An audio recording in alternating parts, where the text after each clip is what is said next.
Namo tassa bhagavato arahato sama sambuddhassa. Namo tassa bhagavato arahato sama sambuddhassa. Namo tassa bhagavato arahato sama sambuddhassa.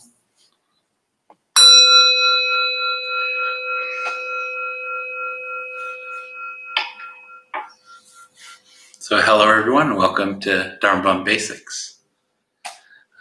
So for tonight's meditation, I think we'll just stick with the good old breath meditation, working the breath through the body. That's about all there is to it. We'll spend some time playing with our perceptions, like what kind of perceptions we hold around the breathing process, because the perceptions that we hold can heavily influence our own felt experience of the meditation, our own felt experience of the breath. If we have kind of a narrow perception of what breath is, if breath is just the thing that comes in and out of the nose or in and out of the lungs, then the meditation can be pretty dull. But if we have a perception of the breath that is more all-encompassing, there's a lot more to work with. So if we have a perception of the breath that's not only the air that comes in and out of the lungs, but that breathing provides oxygen to the blood, it animates the nerves. There's a lot more involved in the breath than just the lungs. The entire body is involved in and benefits from the process of breathing. So holding that perception that the breath is this full body process makes it a lot easier to get in touch with the breath throughout the body. So when I talk about breathing down the arms or down the spine, it's not that I'm saying that we're forcing air through these parts of the body or anything like that, but we're making ourselves aware of the elements of the breath that are present throughout the body. As I mentioned, the oxygenating the blood, animating the nerves. So when we're working the breath through the body, what we're really doing is working our awareness through the body with the breath as a medium. We're noticing kind of how it feels for the blood to be rejuvenated, to be oxygenated. We're noticing what it feels like for the nerves to have some direct focus on them. Helps them wake up a bit, perk up a bit. So that's really what we're working with when we work the breath through the body. And that's what we'll be doing tonight. I think that's about it. Yeah. So with that, we'll get started.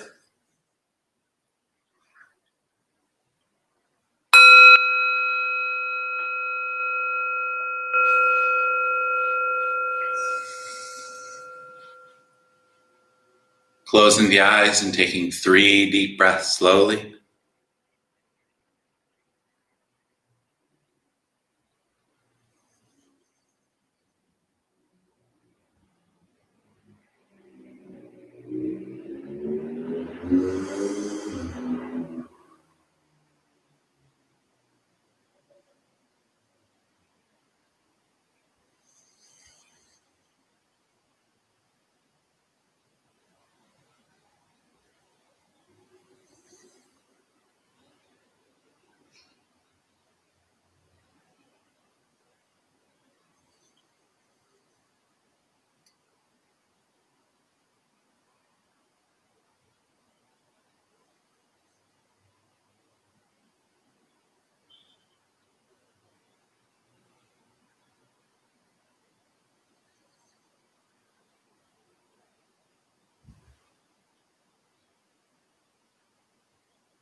Noticing how this deep breathing feels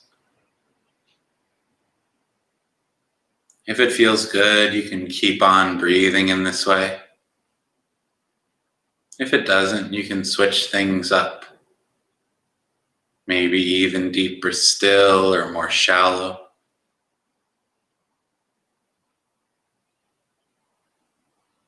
Faster or slower.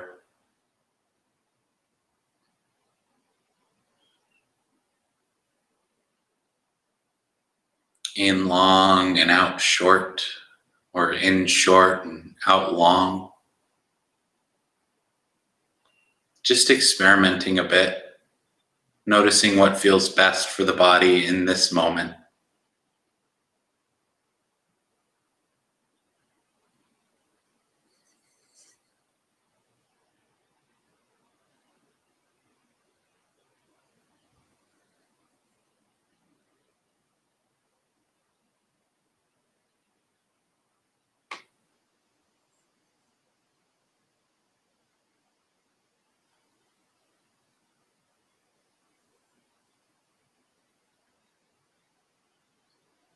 A certain type of breathing may feel good sometimes, and other times it may not. It's important not to get too hung up on a certain way of breathing, but to be open and experimental.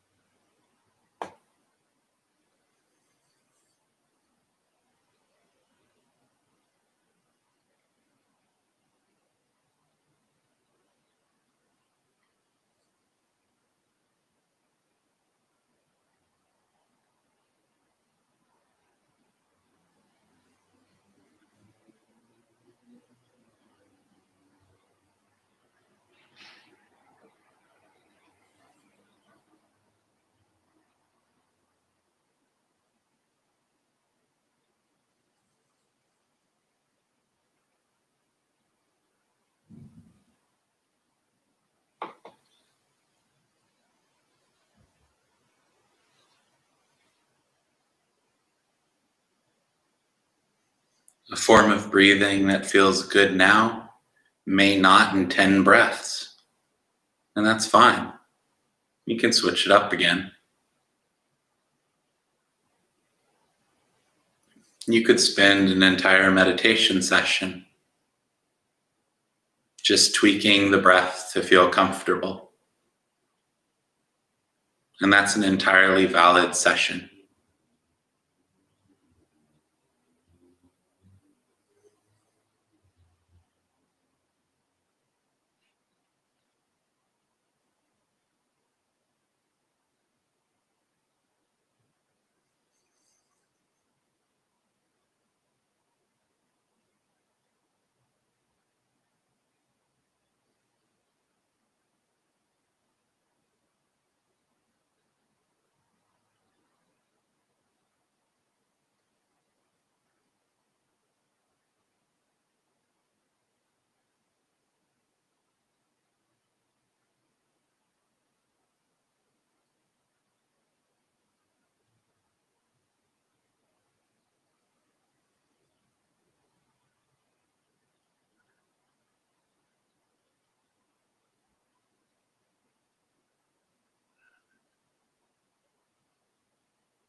Noticing if you're creating any tension around the breathing process.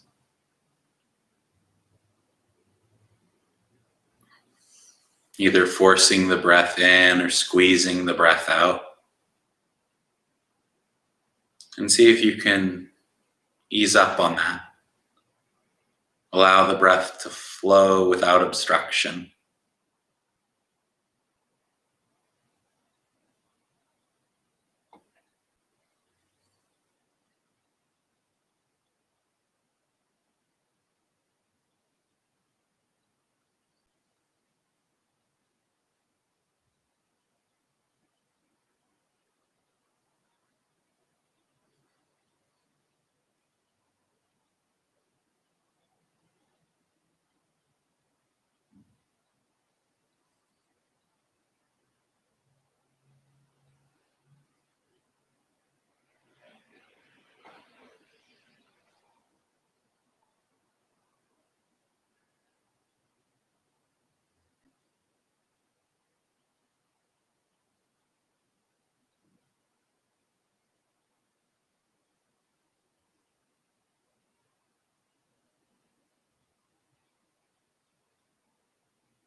Noticing if the breath is still comfortable. If it isn't, you can adjust it again, changing its rhythm and texture.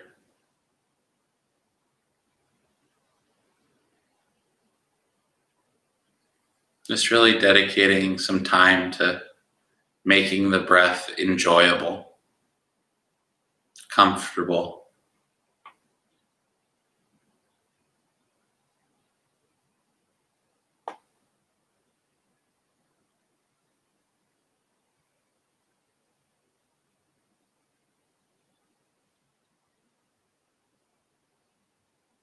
and unrestricted.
Continuing to maintain this comfortable rhythm of breathing.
As you maintain this comfortable rhythm of breath,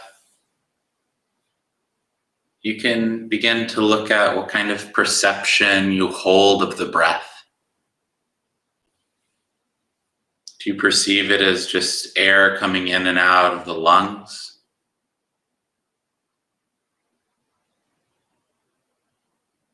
Does the experience of the meditation change if you expand your definition of breath? It not only comes in and out of the lungs, but it oxygenates the blood, it animates the nerves, it gives life to the body.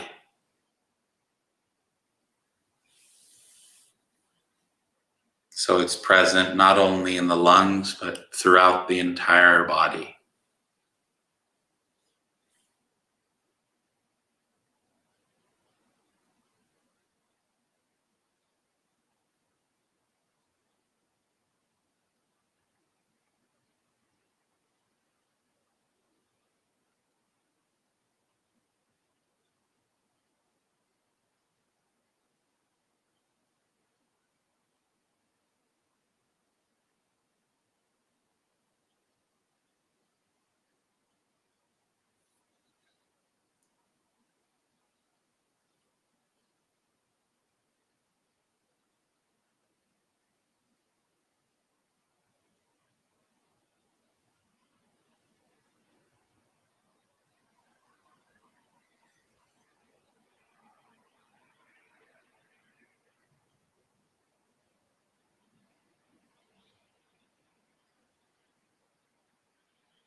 Just allowing the breath to slowly saturate the body as a whole.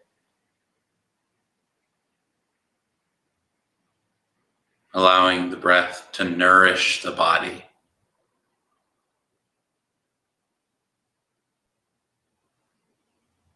Because if you allow it, it will.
You can even experiment with a visual anchor if you would like.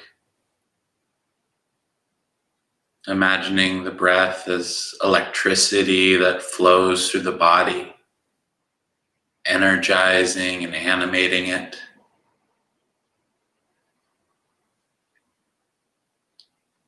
Or as a warm water that washes over the body, washing away fatigue and worry.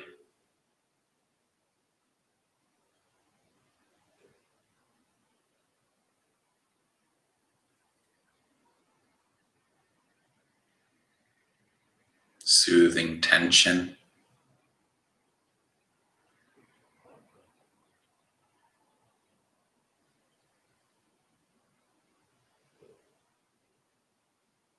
Just figuring out what works for you.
Simply continuing to work breath and awareness throughout the body, using that visual anchor if you'd like.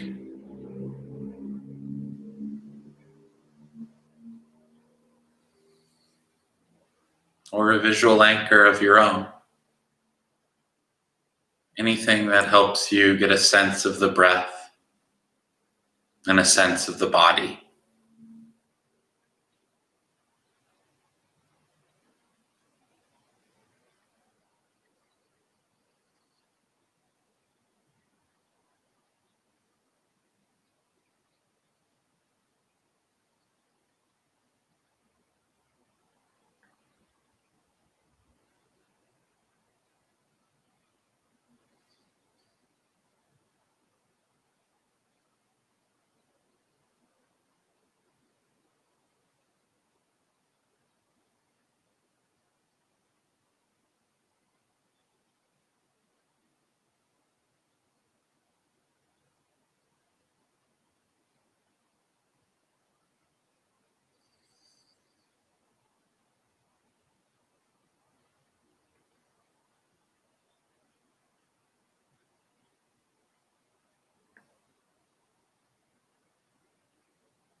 Checking in to see if the way that you're breathing is still comfortable and adjusting it if not.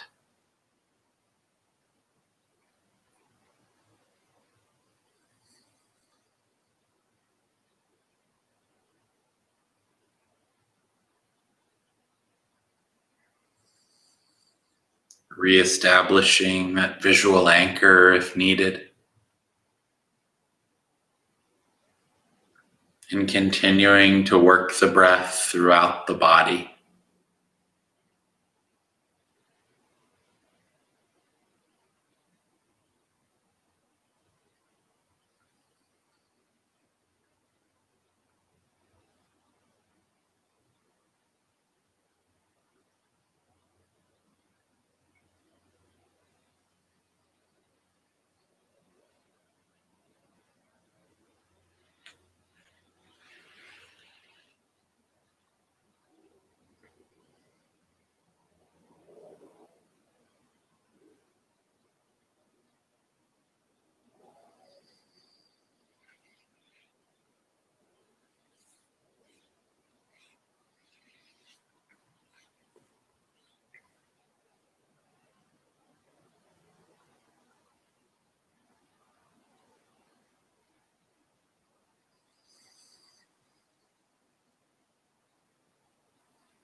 Setting an intention to maintain whatever degree of awareness we've developed for this past session,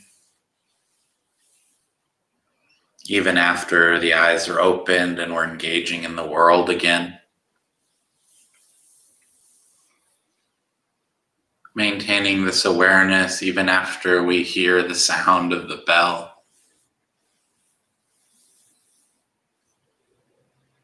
We've spent this past session developing this calm awareness.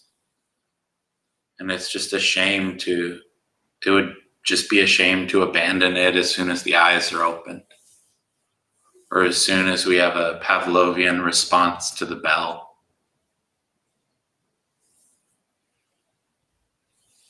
So we can just set this intention to maintain this calm awareness, regardless of external influence.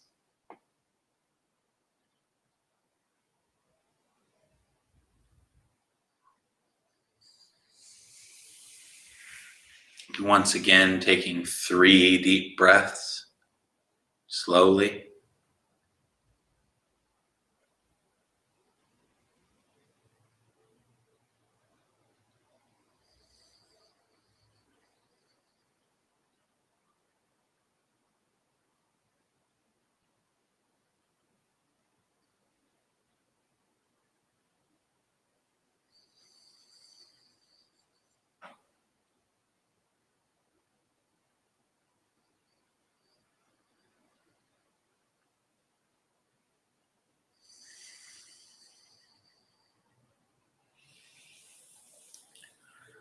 And slowly beginning to open the eyes and stretch if needed.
So as always, I'm interested to hear how that meditation was for you. If you found any of the visual anchors useful, or if you had your own visual anchor that you found useful. The main difference between this and how I normally guide a breath meditation, which is a loose phrasing because I try to guide the breath meditation a bit different every time we do it, to kind of highlight that not getting stuck in a certain way of doing something, to highlight what I'm always saying about approaching the practice with a sense of creativity and ingenuity. But the thing that was the most different with this session here was the time dedicated to adjusting the breath in the beginning. Normally we spend about 3 minutes adjusting the breath, and today we spent about 15 minutes adjusting the breath. Because it's an interesting thing to notice that we can find a comfortable rhythm of breathing, but it doesn't mean that that rhythm of breath that we found is always comfortable all the time, or that it'll even be comfortable for more than 10 breaths. So it's a really useful exercise to dedicate an entire session to just working with the breath, just working with adjusting the way that we're physically breathing, not even the perceptions, but the physical way we're breathing, taking those long in breaths and those short out breaths, or vice versa, noticing the effect it has on us. So I'm curious too if you noticed that if you were maintaining a certain way of breathing, if you noticed that it started to become uncomfortable. A classic example of this would be if you found a rhythm of breath that was very calming, and you maintained it for a while, that calming breath might turn into feeling kind of draining or exhausting because you calm down enough and then you keep calming down into a sleep. Or you find a way of breathing that's energizing. And as you maintain it for a while, your energy reaches a certain level. And then as it starts to go beyond it, you get a little anxious or restless. So it's really a useful tool to try to find that equilibrium, to work with the breath to find equilibrium. And you'll never really find it. You'll always need to adjust it a bit here and there, but that's kind of the practice. So that was the main difference.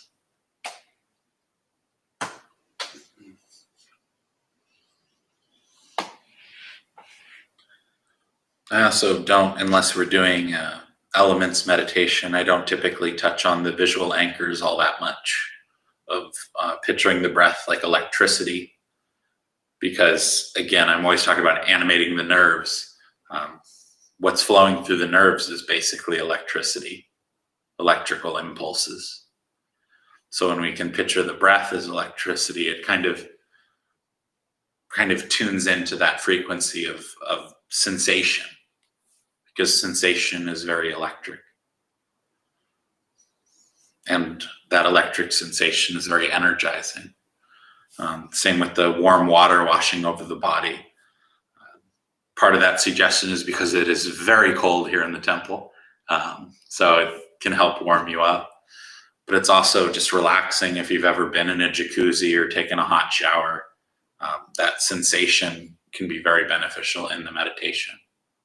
And being able to synthesize that sensation through a visual anchor is useful. If anyone has any questions about Buddhism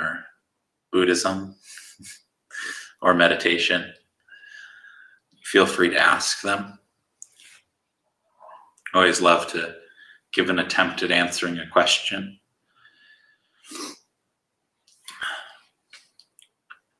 And last week, I had ended the stream, and right after I had ended the stream, someone commented a question, typed in a question, and I could answer that now. So the question was something along the lines of, what do I think of, let me check real quick.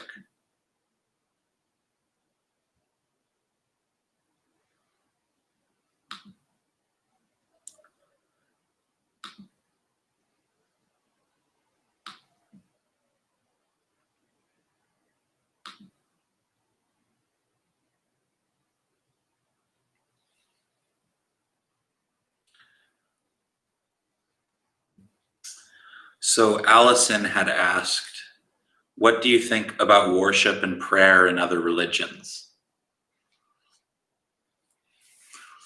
So it's not necessarily talked about a lot here, necessarily about the prayer aspects of Buddhism or the worship aspects of Buddhism, right? So some people might think like that there isn't any, or that Buddhism's secular or atheistic or something like that. But there is a sense of sacredness, and there is rituals and kind of similar forms of worship. The mind state's a bit different. So the kind of worship or the admiration in Buddhism comes from seeing these great beings who had lived at some point in time as this amazing example of an enlightened being.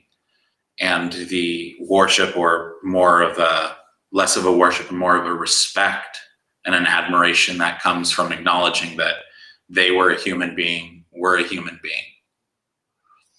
We have the same capacity within ourselves to attain these states of freedom, of enlightenment, as that person did. That person's just an example of someone who actualized those potentials. So that's, in many senses, that's where worship, that's kind of what worship is in Buddhism. And then of course, in certain Buddhist cultures, there's more of what we would traditionally think of as worship. There's more of that kind of mind state in certain schools of Buddhism. So what do I think of worship and then prayer in Buddhism? We have, like, every Wednesday we have loving kindness meditation. Loving kindness meditation in many ways can be thought of as prayer, because you're wishing for yourself to be happy and well, you're wishing for others to be happy and well. And it's kind of a sustained prayer or meditative prayer, where we're sustaining that intention for a period of time. It's less of just kind of putting it out there once and more of a continual cultivation of those same kinds of wishes. Not only sending that energy out, but developing it within ourselves, developing that mind state within ourselves.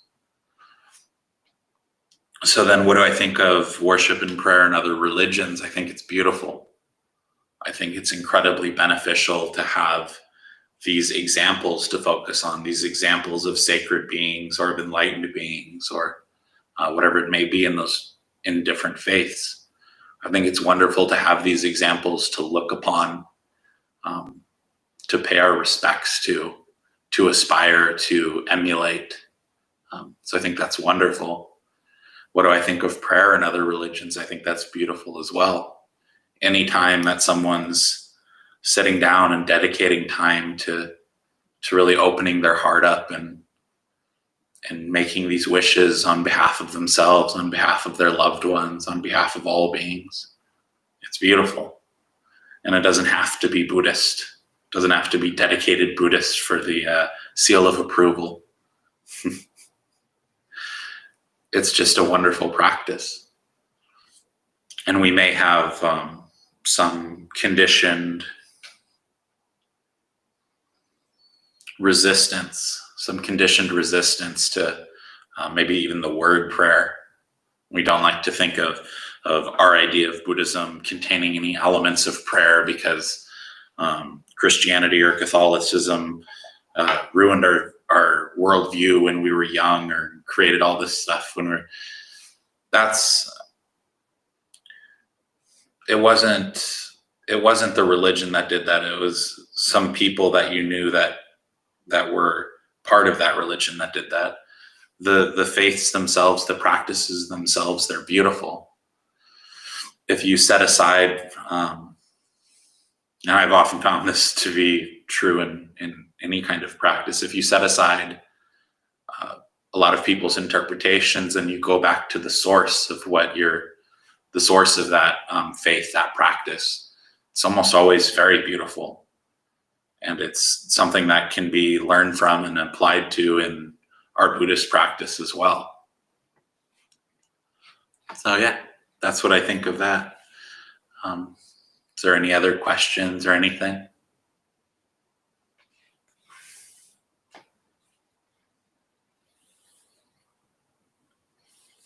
If not, we can close up early.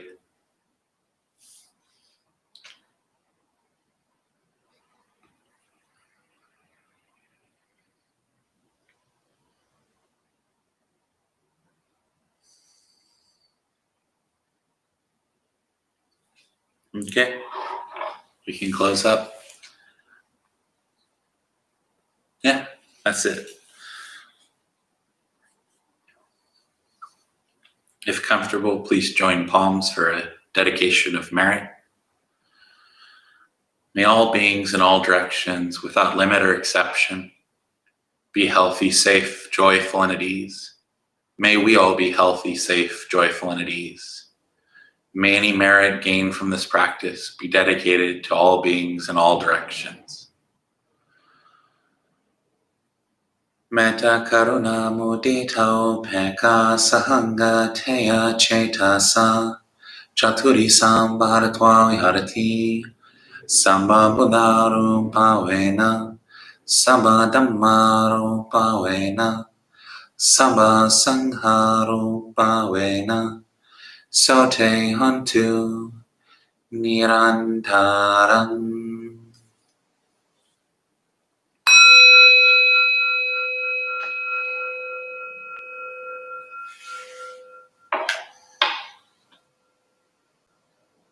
Good night, everyone.